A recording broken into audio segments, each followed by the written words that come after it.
बिस्मिल्लाहिर्रहमानिर्रहीम। अस्सलामुअलैकुम। परदेसी न्यूज़ के साथ मैं हूँ साजिद अली। तकरीबन आज से एक हफ़्ता पहले मैंने एक वीडियो बनाई थी जिसमें आप दोस्तों को बताया था कि 17 मई के बाद पाबंदी वाले ममालिक का क्या होगा। वो इंतहाई अहम वीडियो थी। अगर आपने वो वीडियो देखी तो फिर आपको पता होगा। अगर आपने नहीं देखी तो उस वीडियो का लिंक नीचे डिस्क्रिप्शन में है, पहले जाकर आप वो वीडियो देखें। उस वीडियो में सऊदी एयरलाइन से पूछे गए सवालात के बारे में आपको बताया था कि सऊदी एयरलाइन से सवाल पूछा गया है कि 17 मई के बाद हम किन ममालिक का सफ़र कर सकते हैं, किन ममालिक का नहीं कर सकते। उस वक़्त सऊदी एयरलाइन ने ये जवाब दिया था कि अभी तक सऊदी हुकूमत ने हमें कोई ऐसा फ़हरिस्त जारी नहीं किया गया, फ़राहम नहीं किया है जिसमें बताया गया हो कि फ़लाँ ममालिक पर पाबंदी है, इनके लिए सऊदी शहरी 17 मई के बाद सफ़र नहीं कर सकते। इसी वजह से वो वीडियो में मैंने बताया था कि अगर 17 मई तक सऊदी हुकूमत के पास दो ऑप्शन है, या तो वो लिस्ट फराहम करेगी जिसमें बताया जाएगा कि इन ममालिक पर पाबंदी है, 17 मई के बाद सऊदी शहरी इन मुल्कों का सफ़र नहीं कर सकेंगे, या अगर सऊदी शहरी तमाम ममालिक का सफ़र करेंगे तो फिर सऊदी हुकूमत को इन 20 ममालिक से भी पाबंदी हटाना पड़ेगी, क्योंकि फिर सऊदी हुकूमत के पास कोरोना का कोई जवाज़ नहीं रहेगा कि इन ममालिक पर कोरोना वायरस की वजह से कोई पाबंदी आयद है। क्योंकि सऊदी शहरी अगर वहाँ जाएंगे 10-15 दिन गुजारेंगे, उसके बाद सऊदी शहरी भी वहाँ से वापसी करेंगे, तो अगर इन ममालिक में कोरोना वायरस की शिद्दत है तो फिर सऊदियों को भी कोरोना होगा, तो फिर उनका भी सऊदी अरब दाखिले पर पाबंदी होगी। तो आज वही काम हुआ है। सऊदी वज़ारत दाखिला ने सऊदी शहरियों पर इंडिया समेत 13 ममालिक के लिए सफ़र पर पाबंदी आयद की है। इनमें से किसी भी मुल्क के सफ़र के लिए पेशगी इजाज़तनामा लेना होगा। सबक वेबसाइट के मुताबिक सऊदी वज़ारत दाखिला ने इतवार को बयान में कहा कि 13 ममालिक पर पाबंदी मकामी शहरियों की सेहत और सलामती की खातिर लगाई गई है।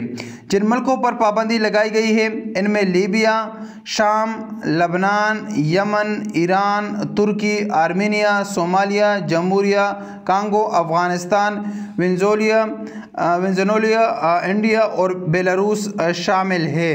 सऊदी वज़ारत दाखिला का कहना है कि इन ममालिक का सफ़र ना किया जाए और ऐसे किसी भी मुल्क का सफ़र ना करें जहां अभी तक कोरोना की वबा काबू से बाहर हो। सऊदी वज़ारत दाखिला ने सऊदी शहरियों से कहा कि वो ऐसे ममालिक के सफ़र से कबल जहां इन्हें जाने की इजाज़त है एहतियाती तदाबीर की पाबंदी करें।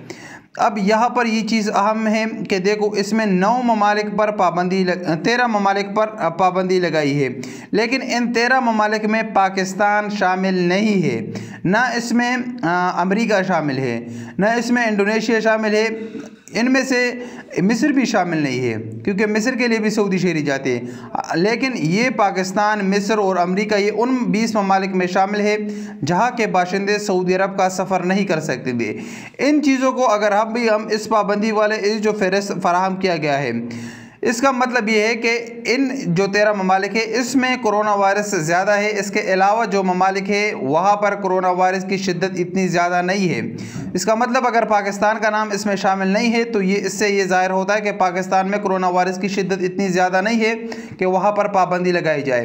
तो इंशाअल्लाह आने वाले चंद ही दिनों में उम्मीद यही ज़ाहिर की जा रही है कि ये जो बाकी ममालिक है, जो 20 ममालिक है और इसमें से जो इन 13 ममालिक में शामिल नहीं है, तो उन ममालिक से सऊदी अरब के लिए फ़्लाइट्स पाबंदी हटा दी जाएगी। तो वो पिछली वीडियो इंतहाई अहम थी, इसलिए मैंने कहा था कि ये इंतहाई अहम वीडियो है। अब ये लिस्ट फराहम किया गया है, इसमें पाकिस्तान का नाम शामिल नहीं है। तो इंशाअल्लाह उम्मीद है कि आने वाले हफ्ते 2 हफ्ते में पाकिस्तान से भी फ़्लाइट सऊदी अरब के लिए फ़्लाइट्स पाबंदी ख़त्म कर दी जाएगी और इंशाअल्लाह हम नॉर्मल तरीके से सऊदी अरब में दाखिला कर सकेंगे। और इसके लिए आप लोगों के लिए अहम चीज़ बता दूं कि आप वैक्सीन ज़रूर लगवाएं, क्योंकि वैक्सीन वाले लोगों को वहाँ पर करंतना नहीं करेगा और बाकी तमाम लोगों को जिन्होंने वैक्सीन नहीं लगाया उनको करंतना करना पड़ेगा और उसका ख़र्चा भी वो ख़ुद बर्दाश्त करेंगे। अस्सलामु अलैकुम वरहमतुल्लाहि वबरकातुहू।